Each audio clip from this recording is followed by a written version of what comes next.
Warning, the following video has flashing lights and also includes content that may be deemed inappropriate for some viewers. Viewer discretion is advised.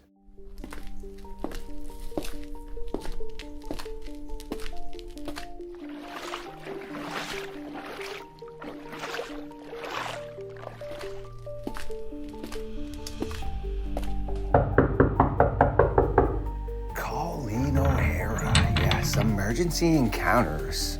Also, a member and science participant here on Midnight Lycanthropy has found her way into the darkness of the Fox Den for another episode of LordeStarfox Radio. Yet please, Colleen did bring me gifts. I really do need to feed.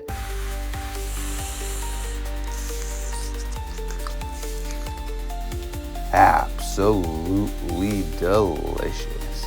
Now that Colleen has released my shackles and allowed me to revamp myself.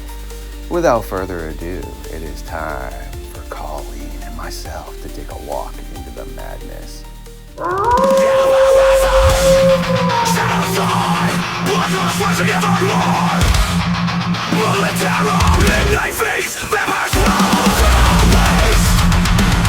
Stood up. I said, oh my god, it's a werewolf, and everybody in the car freaked out.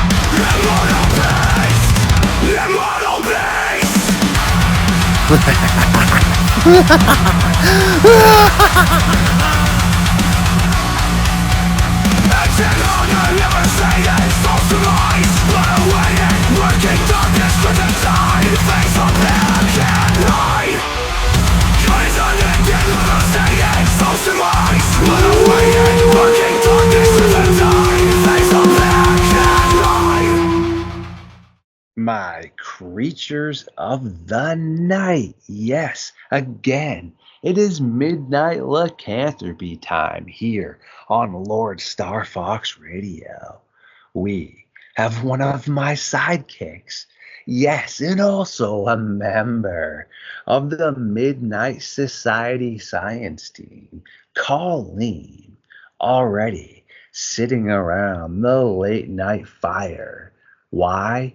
Because this is the official stomping ground of the Midnight Society. How you doing tonight, Colleen? Oh, you know what? I couldn't be any better. I don't know that I could be any better. It's been Sarcasm, eh? No, it's good. It's always a pleasure to talk to you. So, and I have a great story for you tonight. This is beautiful, excellent. Yes, I mean, to the audience, I talk to Colleen almost daily, but we only do get her over on Midnight Lycanthropy periodically. Yet if you do want to keep up to what she's churning out with also who? Yes, Kelly, Dirty Birdie. And we have Gina. And then guess what? We even have Susanna coming over here on Sunday. They're all going to be tuning in and churning out to things on good old emergency encounters. I'm going to have that link up in the description down below. They're also under the good old suggestion down below topic that says the Midnight Society.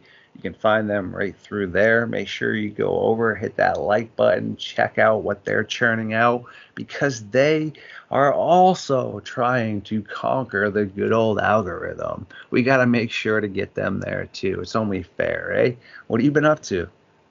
Oh my gosh, so many things. I adopted a new donkey. I've got all kinds of stuff going on here, and I think I saw you. I sent you pictures of the donk, and he's just super wonderful. Yeah. So, excellent. That's good. Glad to hear that. Yeah. Well, we have the Idaho chapter of the North American Dogman Project page up, right? And so we're starting to get some action on it. And I actually have a story that somebody gave to me, an encounter that he had that was actually pretty darn scary. Wow, so, I cannot wait to hear that. You got to send me an invite to your page. I'm pretty sure I'm not even up on there. Like, what the freaking Christmas trees? I know, right? And so, well, you know, Facebook is becoming, I'm on it, but I need to get off of it. It's just not friendly anymore. And I'm tired of it. So, yeah, but, you know, but I'll send you a link, and it's yeah. So, but this story comes out of Twin Falls, which is about an hour and 40 minutes west of where I am. And so do you remember years and years ago when Evil Knievel was going to jump the canyon? I Do you remember vaguely that? do because my roommate's grandfather was from that time frame and he watched some of that stuff. So yes, I Mhm. did see him watching a documentary and I remember glimpses of this. Yeah. Well, this story takes place exactly where he was going to jump. He didn't end up jumping, but this is where he was going to jump. So it's the Snake River Canyon that runs through Twin Falls. And when you get out to Twin Falls, it's relatively flat. You can see mountains all around, but the valley is very, very flat. But then you have this giant gorge with the Snake River that goes through it. And it's really this story was fascinating to me because last week on Emergency Encounters on our live show for Thursday, we had a gentleman who wrote a book on UFOs and all kinds of stuff.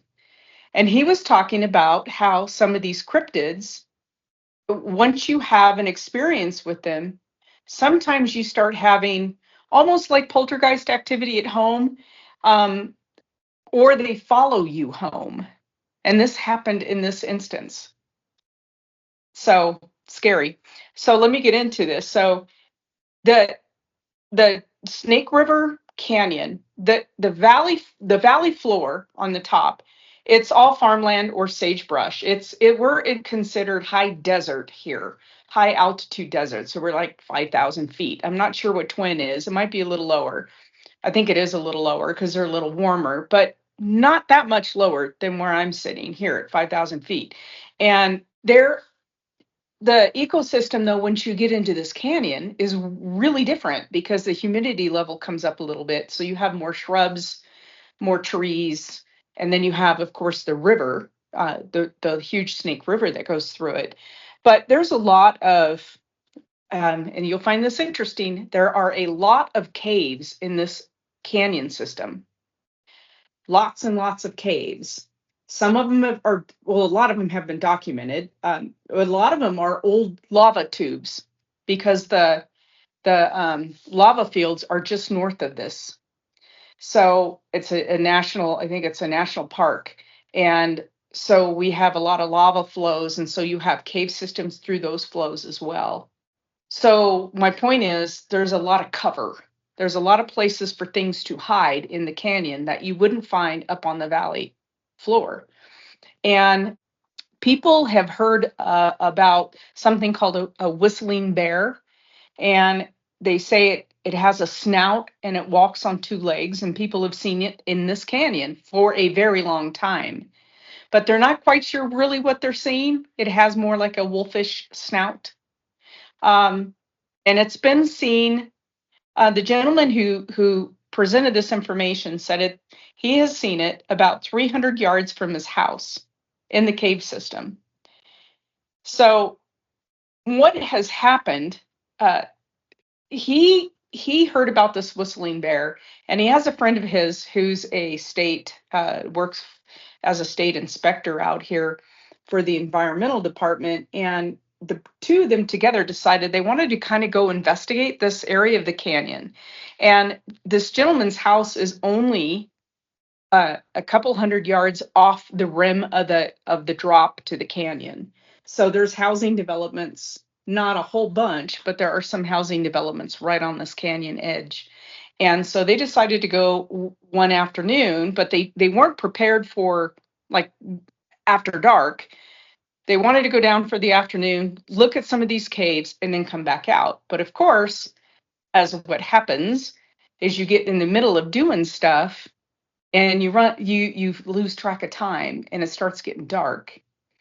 And so what led to them going down to the canyon is one night this gentleman heard something that sounded like a cow screaming and gurgling like it was being slaughtered by something. There's no grazing down in the canyon, but could something have drug a cow? There's a lot of dairies in Twin. Is it possible that something drug a cow down into the canyon? So they wanted to go down there and look into these cave systems and look and see what he heard, because it sounded like a cow, but he wasn't quite sure, and it really rattled him. So they go down there, they lose track of time, and there was this no trespassing sign, but they were more concerned about maybe a cow distressed than the no trespassing sign. So they go past the sign, and it's pretty rugged down there in this canyon. I mean, it's a really significant drop. I can't even, I don't even know, but it's really significant, like 1,000 feet or something, 800 feet. It's huge. They base jump off of the bridge. That's how tall this canyon is. So they get down and they start going through the trail system in the brush and the trees down on the slope of this canyon wall, and they start hearing a growl. And at first they thought, okay, it's a mountain lion, which is not that unusual for a canyon. So they think, okay, it's a mountain lion. They decided, okay, well, we're gonna leave and get out of here because it's starting to get kind of dark. And they hear this growl and they're thinking, it's probably not a good idea to be down here right now. We're not prepared with flashlights. We only have our cell phones.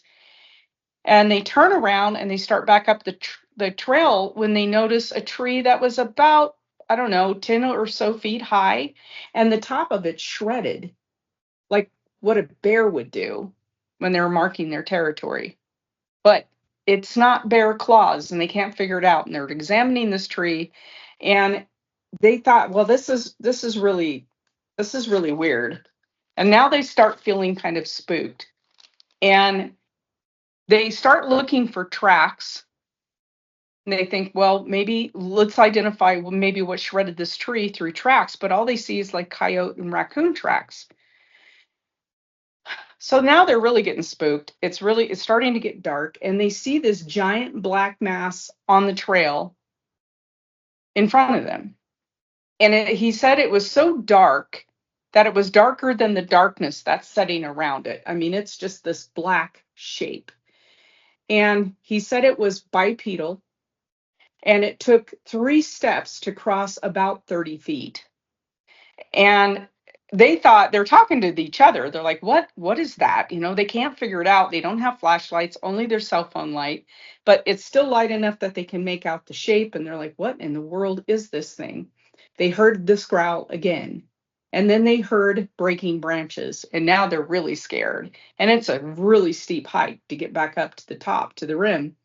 And he said it sounded like it was paralleling them.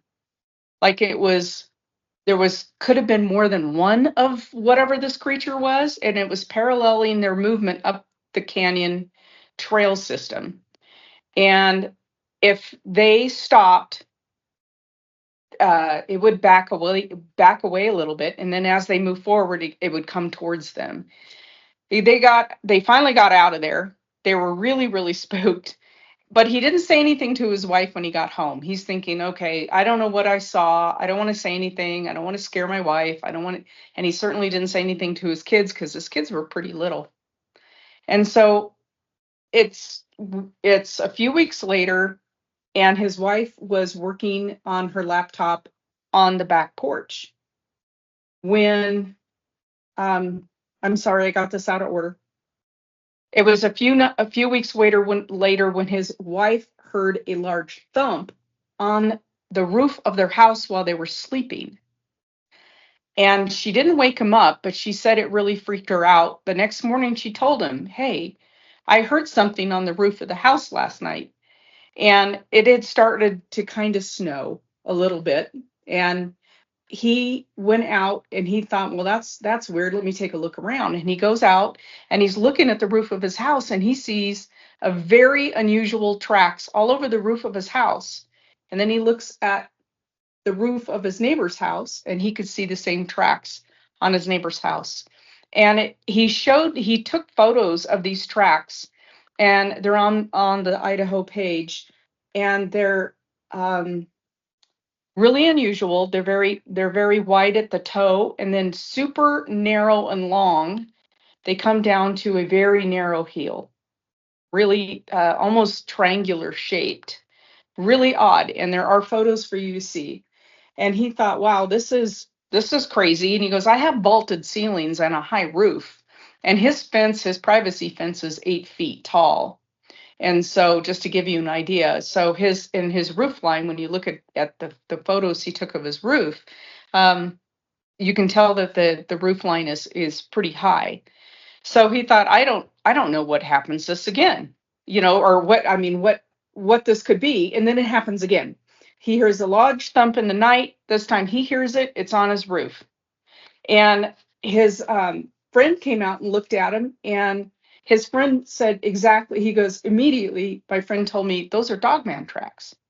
And he had never heard of Dogman. He's like, what in the world is this thing? What are you talking about? He's heard of Bigfoot and things like that, but he's never heard of Dogman. So he said he didn't want to really discuss too much with the family because he didn't want to freak them out.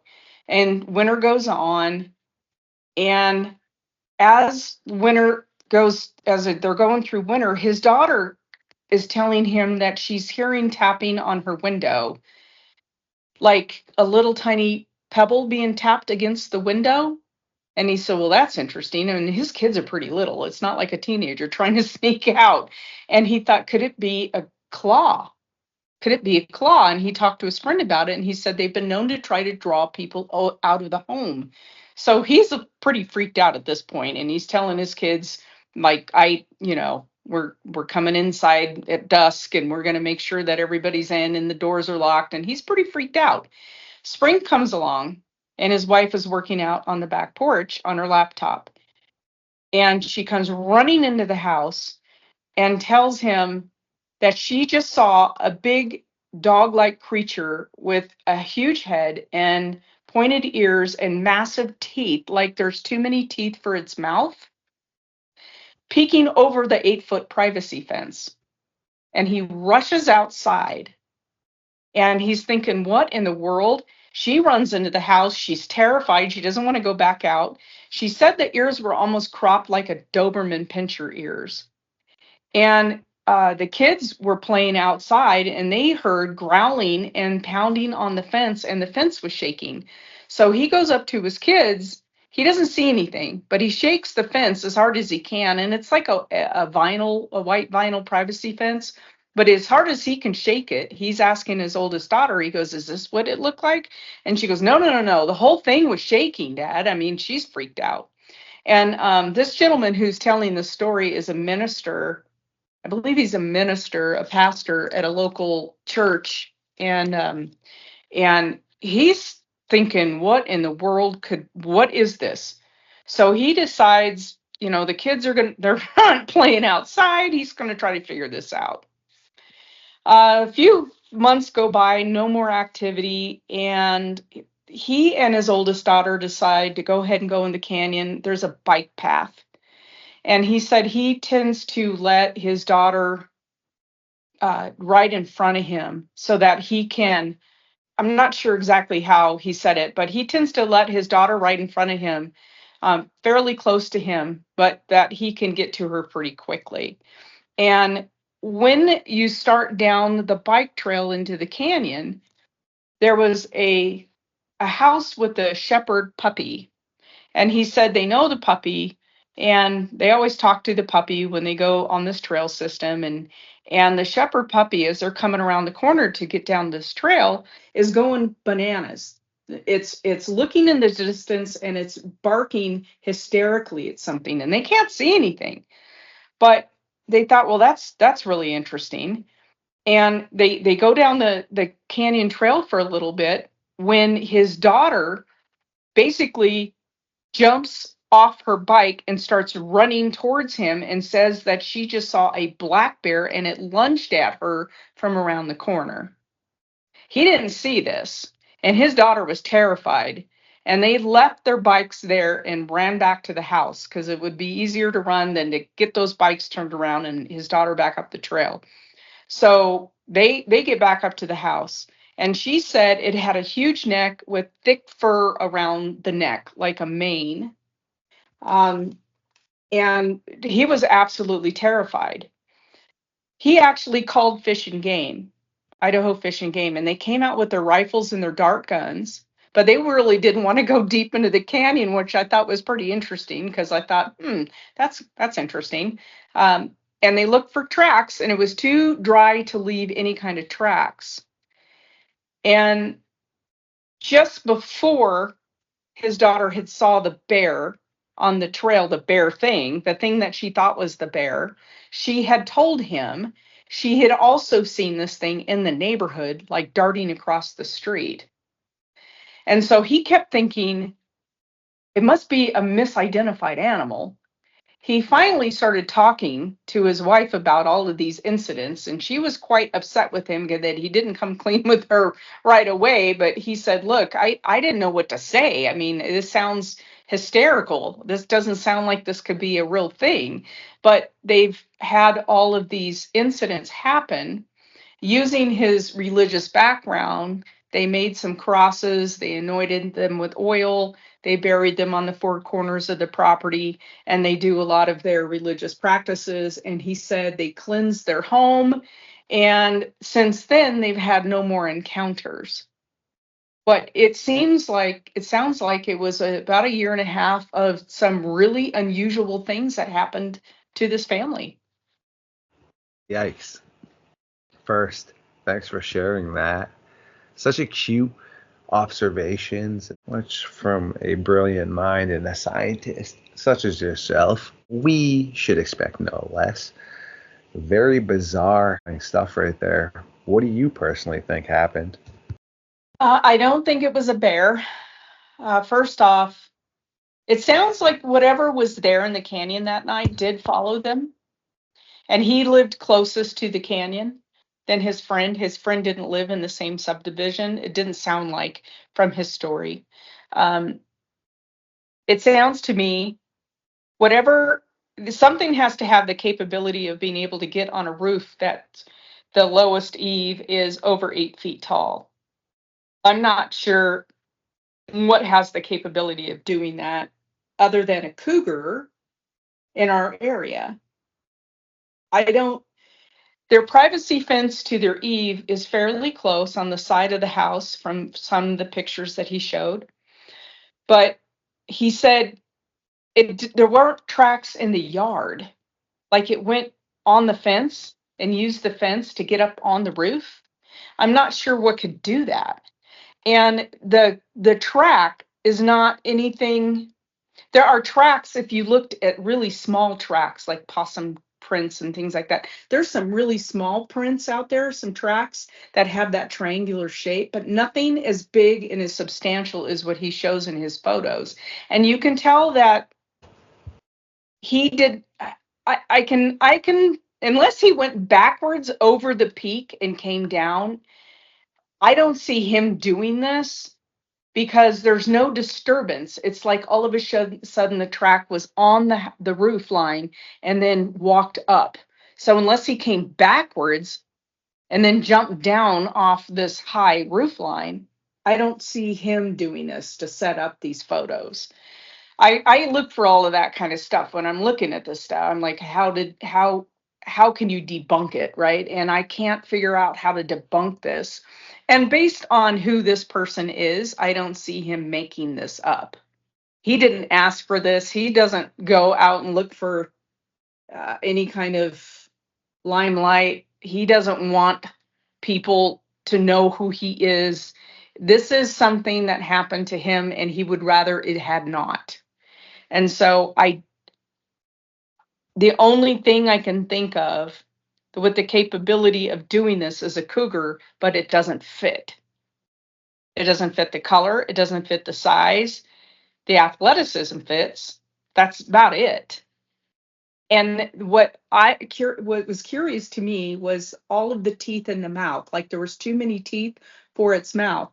Remember that picture I shared with you about that creature that they found on the trail up here that we couldn't identify? Yes, the one that Meku, our spelunker and artist and paleontologist, drew a rendition of. Yes. Yes. Too many teeth for its mouth. Agreed. That's what it great. Yeah. So I'm thinking, okay, what has a mouth like that? A hyena has a mouth very similar to that, a jawline and all that teeth. Agreed. Yes, but this sounds like it was bipedal and it was massive. So, and there's all of these caves and tunnel systems down in this canyon. The Snake River Canyon is full of them. So it could be using those caves to hide out, to travel, to move back and forth.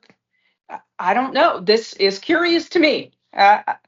This one, I would love to have gotten this. And this was, well, there were security cameras out at the time, but he didn't say that he had any. And a lot of people probably didn't when this happened a few years back. I mean, now they're more of a thing. So, yeah. Wow. You know what that reminds me of too, when you were talking about those hyenas and the cave systems, is that encounter, this man's final confession before he passed away from, I believe he had stage 4.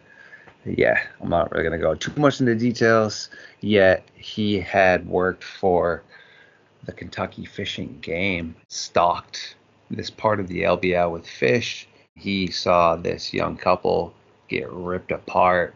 He claimed it was this giant hyena-looking thing, which just kind of, clicked into my head when you were talking about what you were talking about. You got those, mammoth caves that are all around the Tennessee and Kentucky area, I believe.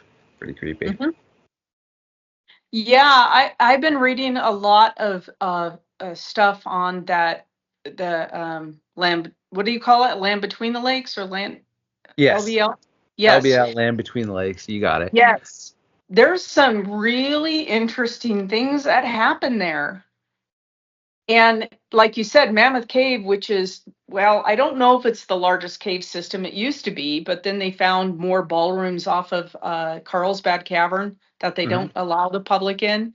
But who knows, right? I mean, it's an enormous cave system, the Mammoth Caves out there. And there's a lot of opportunity for these critters to hide in.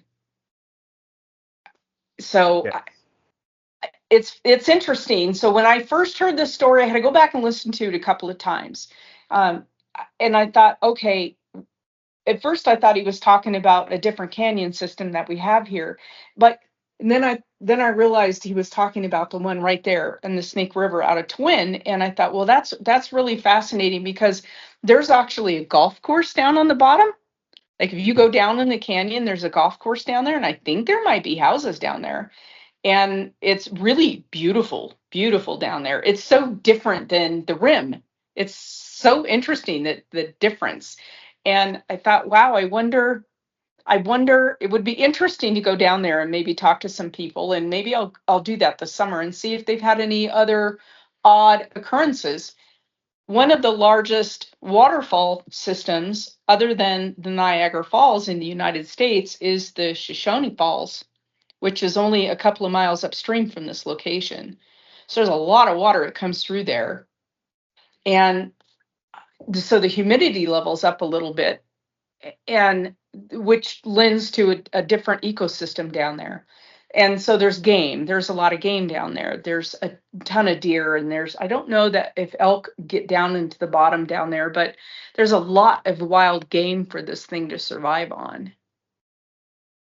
So it's just interesting. I think I'll head over there this summer because I go to Twin every once in a while for stuff, and see if I can find anybody else who's had an encounter like this. Boom. Again, brilliant stuff. On a humorous note, but not really. You know how some people say, oh, they just use certain instances as a marketing technique. An honest question, how many people do you think would actually go and try to purchase property and live in an area if, per se, imagine watching a normal property. Come live in this brilliant village where, yes, you get a view of your life, yet there is a massive savage beast that runs around that is going to potentially shred you and everyone you love. Yes, we are taking applications at the moment. How many people do you think would actually really take that up for real, though? Right. Well, it's kind of funny. You ask anybody in Montana, and they're okay with grizzlies, though. Well, and northern Idaho, right? So, Yeah, yeah. yes. So I don't know. I don't know. I think I trust the Dogman more than a grizzly at this point. Yeah, we've had a lot of attacks lately, but it's crazy. This thing is so elusive. I mean, there's glimpses. There's these brief encounters, terrifying encounters. Why would it follow somebody home? That's that's the connection I can't find, unless I don't know. Is it more of a, I don't know. Was it? It sounds like it was stalking them. That I don't know Yeah. what else to say.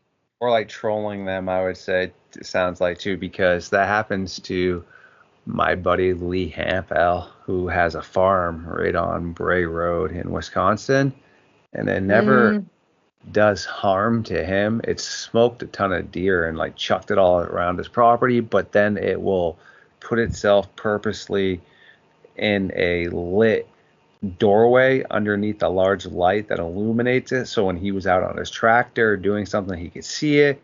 It will purposely leave handprints around areas, meaning he'll set up a bale of hay from the tractor that I can't remember how much he said it weighs.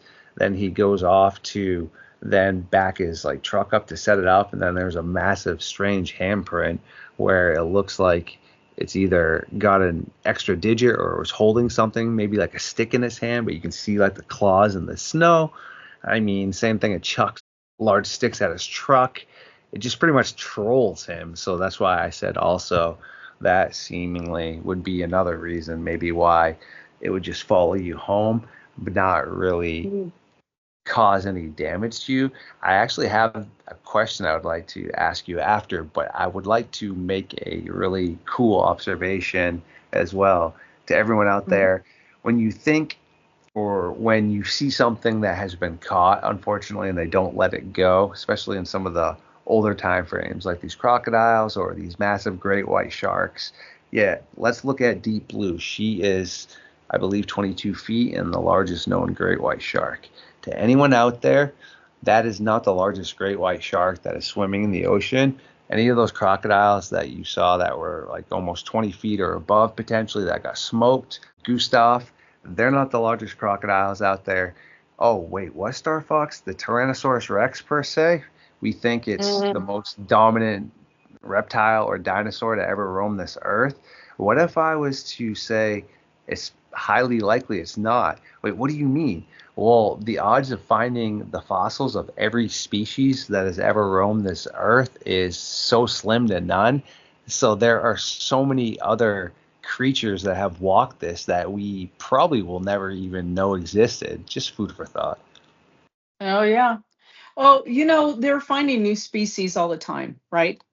It happens. It seems like every year they find a different something new that, oh, we didn't know about this. So it happens, and we don't know everything. That's certain. That's for certain. Uh, the one thing about science is that it's always changing. Our hypothesis is always changing, and we're always proving theories or what we thought were known facts wrong, changed. They've been changed because things change. The environment changes, everything changes. So there's no constant, right? I think, and I used to be, I'll tell you what, I was the biggest disbeliever in any of this stuff, but more the last several years, uh, I really had to put my preconceived notions away and say, okay, if something's out there, how could it be traveling? How could it be eating? How is it surviving? How is it hiding? Mm-hmm. This thing has to have a level of intelligence that maybe most, what we say, most animals do not have, although I don't agree with that. Most domesticated animals probably don't have.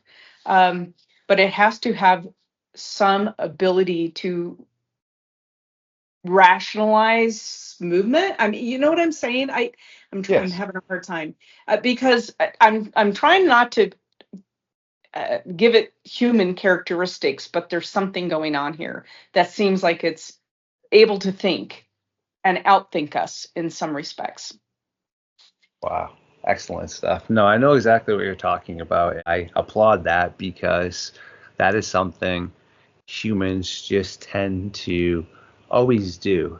We have to put traits on things that we are trying to describe to make them human based, meaning in actuality, in the past, when people have said it looked like a baboon per se, yet they didn't really necessarily know what baboons had looked like. At that point in time, it was like a reference. Look at how we put coats on dogs. I don't know. We just always try to put a human characteristic on nature, you know? There's not a syndrome, but an actual definition for that. I wish I had it off the top of my head. Yes, it's an actual word, and it's assigning human characteristics to an animal. But you spoke to Gina just recently. You've had a Yes. podcast with her, and she's a medium on in our group and our team, and been a friend of mine for years and years. And she was able to communicate with my big horse, my big draft horse, a few days before I put him to sleep.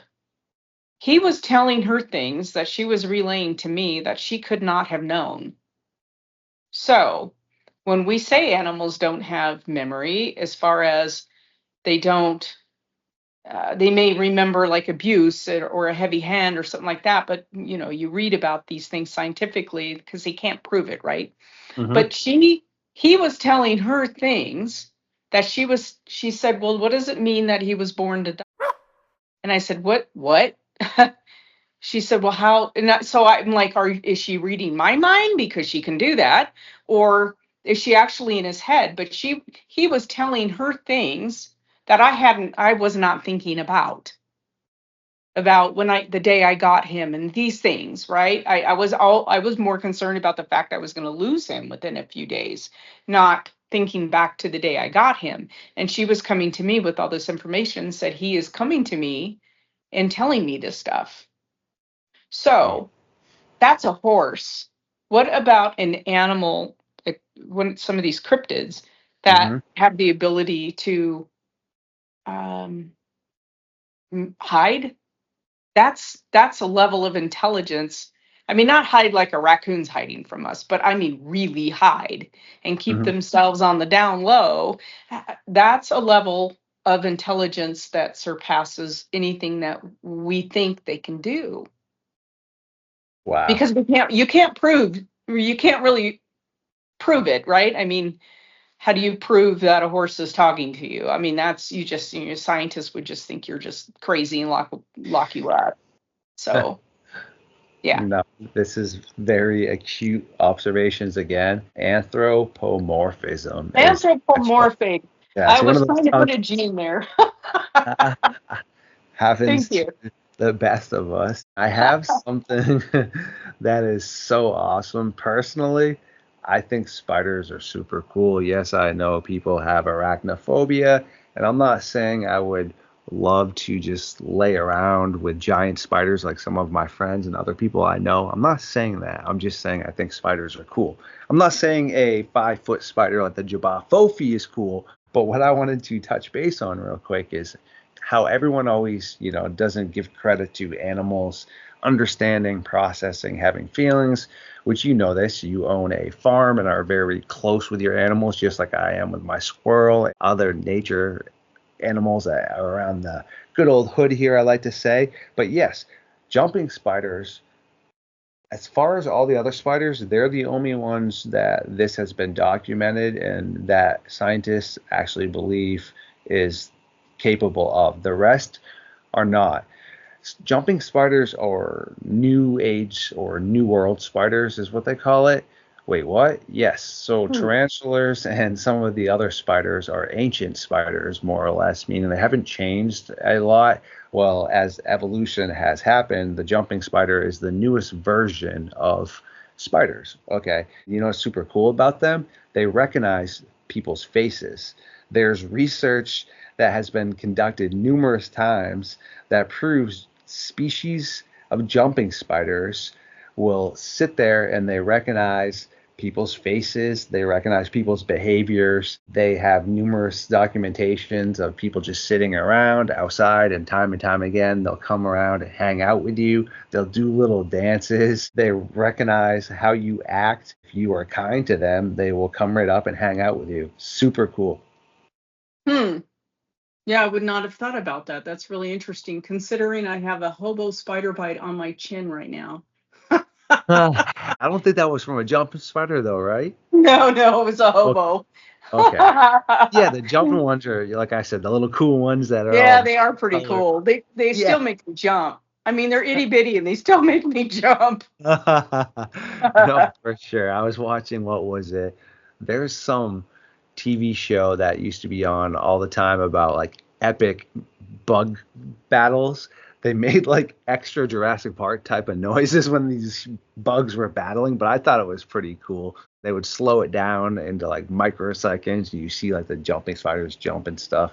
Yeah, so like I said, it's just cool. It all ties into what you just had mentioned, though, as we are starting to wrap this up a little bit, is if something I consider all things, hey, they need to live just like the rest of us. I understand. I don't like, say, mosquitoes or cockroaches or ticks. Those are disgusting, but yet, unfortunately, they serve some sort of purpose, or nature wouldn't have created them at points in time, meaning if we hadn't gotten rid of and eviscerated all the native bird species that used to be here, there wouldn't be these massive tick outbreaks, because a lot of those flightless birds, or even other birds that did fly, fed on those.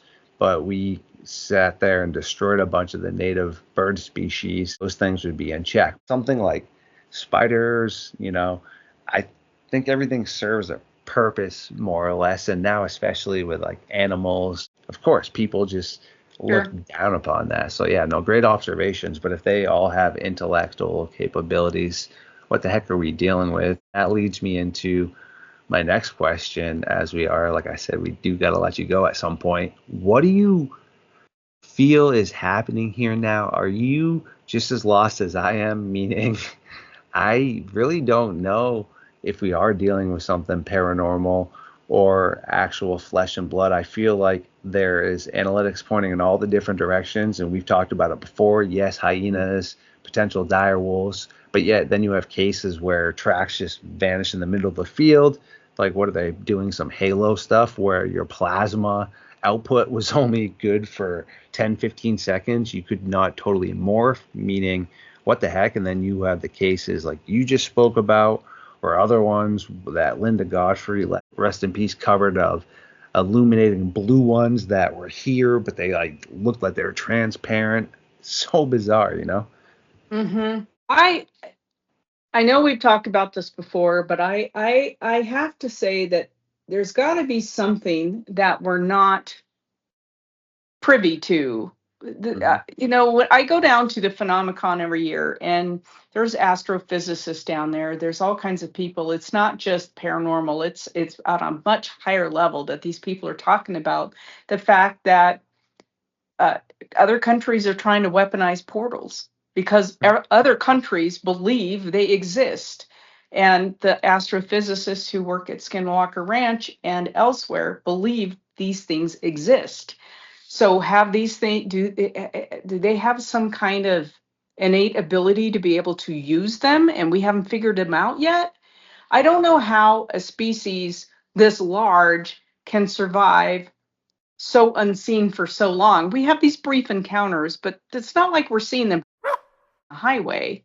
So how are they able to stay so elusive? That's how that part always confuses me. I'm not sure. Playing the devil's advocate here, Mhm. you know how, what was it? Jane Goodell and also Sigourney Weaver played the character of a woman, unfortunately, that got when she went to try to stop poaching on gorillas. The movie, I believe, was called Gorillas in the Mist. Yep.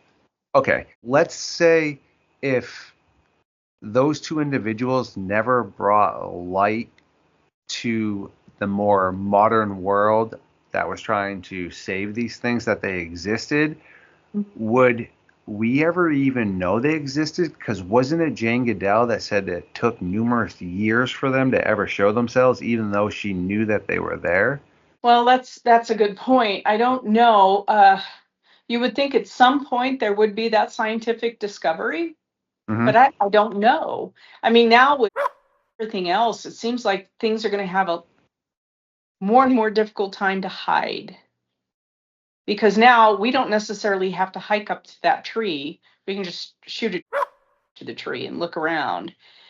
Do you know how loud those are? I personally don't. Are they loud? Like, I mean, Some of it, it depends. I have one, a smaller one, and yeah, you can hear it, and it does. That's why there are so many. There are rules in place about like you can't harass wildlife with them and things like that, right? they're On gonna hear public us land. coming, probably, right? They can hear it, definitely. I mean, shoot, they're using them on ranches now in Texas. They used helicopters for years to round up the cattle. I mean, the Yes. ranches are massive, but now they're using these larger because they're scary to livestock. So and they are scary. I mean, I have one, and I don't. You need to talk That's to Kelly because he crashed mine and wrecked it oh, the second day it flew. that's not good. Yeah, no, I just figured it must make some sort of Yeah, they noise. do. Yeah, it reminded me of that Gugway picture. I don't know who had the original image that captured it, but it shows what believes to be some sort of baboon-looking Dogman or Sasquatch that's holding what looks to be maybe a dog or a sheep or something, and Mm-hmm. underneath its arm, you know what I'm talking about? And it's looking Yep. up because it obviously heard it, but it didn't get out of the way quick enough. Let's just again play devil's advocate. It's only gonna get caught by that maybe once until it recognizes that sound as not good, I feel like, right? So I Right. mean, Right. maybe the odds of that occurring again are also slim because if orcas can teach other orcas Mm-hmm. that don't have the same hunting tactics how to hunt like them, meaning, if you look at, I don't know my exact terms for boating. I apologize to anyone out there that is a captain, but these two orcas that their fins bent to each direction of the opposite to each other, so like port side and whatever the other one was, they originally, yeah, okay, were spotted in a certain area. They were the ones that, well, all scientists believe to have started the whole feeding on the livers of the great white sharks. And then they started to notice that they were teaching other pods in different areas this behaviorism, and they were picking up on it. No different than why in certain areas great white sharks breach, but other areas they don't. Where they call that flying jaws, I believe, on Nat Geo. The first time it was ever documented was in South Africa, but that population of great white sharks has moved out now because of all the orcas that have just decimated them. And now the largest great white populations are actually in Cape Cod on the east coast of Massachusetts. Pretty creepy. Huh. I didn't know that. I knew the South African, the ocean was just terrible with lousy with the great whites for a long time and tiger sharks. Mm-hmm. Um, yeah, that's really interesting. And yeah, you would think that the animals. So that's why young livestock will eat a poisonous plant because Mm-hmm. they haven't developed, first of all, the taste buds to distinguish poisonous from not poisonous, right? Like a little kid, they haven't developed those taste buds yet. And it isn't until they have a few experiences with maybe their tongue swelling, oh, I'm not going to eat that again. Mm-hmm. So it doesn't take long for a young animal to understand what a threat is, because I mean, most animals are prey. They're not predators. A great majority of animals, right? They're prey animals, and so they figure that out pretty Exactly. quickly. So yeah, Excellent. No, fascinating so stuff. it is, and I'm just such a nerd in regards of I always love to learn. Don't get me wrong. I mean, I'm, as you would say, seeping in a lot of, well, I'd say it helps with my vampire mannerisms, but a lot of true blood.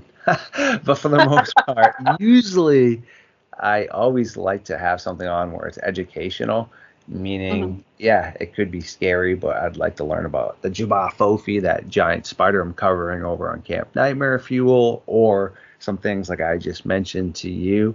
Knowledge is awesome, especially when you can get it for free.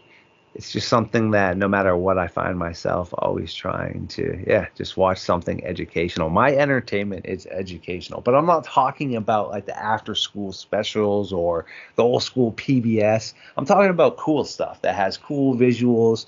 The knowledge is awesome, but yet you're learning about a lifestyle or something. It's cool stuff, you know? Right.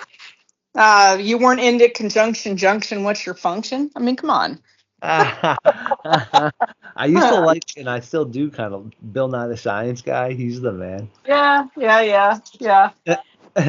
know what I mean? Like, I don't know, just little things like that. Hashtag nerd. But hey, is what it is. My little brothers both, as we start to wrap this up, both used to troll me so bad. They were always like, dude, you always go for the wrong type of girls. You need to just find some nerd and nerd out with her, man, because like that's what you like to do, dude. He's like, well, you're always, you look like That's this, funny. but you're just a super nerd that's not working, man. It was so funny, dude. That's awesome. Yeah, it is. You gotta love the brothers. You're like, yeah, thanks, dude. See you next week. But well, is there anything else you would like to touch base on tonight, my friend, before we No, let I you think we go? covered it for the evening. Sweet. Well, you heard that, audience. We do need to allow our scientist, Colleen, to get back to things she needs to attend to. You have numerous options, though, of how to keep in touch with her. Check out the good old playlist down below. We will get Colleen on again soon. You can check out that or check out Emergency Encounters link in the good old description. Also, I will have up Colleen's North American Dogman project page. From there, you should be able to figure out any other endeavors she will be up to. Yes, please go over and check that out. Until next time, though, this will be the conclusion of the meeting of the Midnight Society. If I do loathe anything, it is the sunlight, and I can feel my skin burning. Thanks for hanging out tonight, my friend. Hey, thank you so much. It's always a pleasure.